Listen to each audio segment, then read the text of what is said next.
The U.S. announced Friday it is sending 17 million in relief aid to Lebanon after a massive explosion rocketed its capital city of Beirut earlier this week, killing at least 150 people and wounding thousands more. Jesus Christ. National Security Advisor Robert O'Brien said in a statement that the first wave of aid would include food, water, and critical medical supplies. He added that the U.S. Agency for International Development was deploying a disaster assistance response team to assist in the coordination and delivery of humanitarian assistance.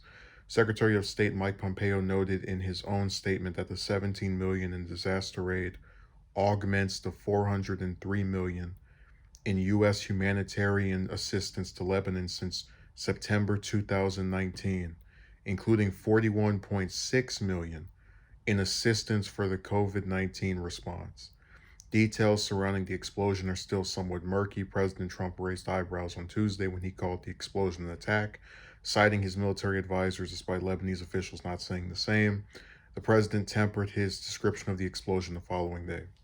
So this story is interesting for multiple reasons, one of which being that I read the headline 17 million. I go, well, we're giving money to different countries. We always do that.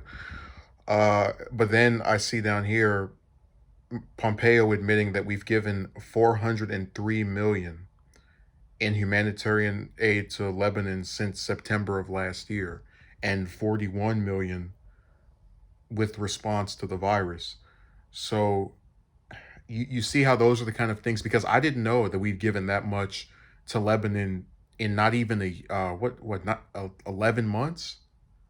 But that's why I like to pay attention to these kind of stories, because a lot of times when the U.S. gives people, or rather different countries, money, they tend to fly over the radar. They're not really discussed by the news, and that's why the Hill's website is somewhere that I started using over CNN a few years ago, because they actually talk about stories that you won't hear from other sources. And it is an important thing to note that at a time of people pretending like giving someone $1,000 a second time in the US is such a big deal, they've given another country 400 million.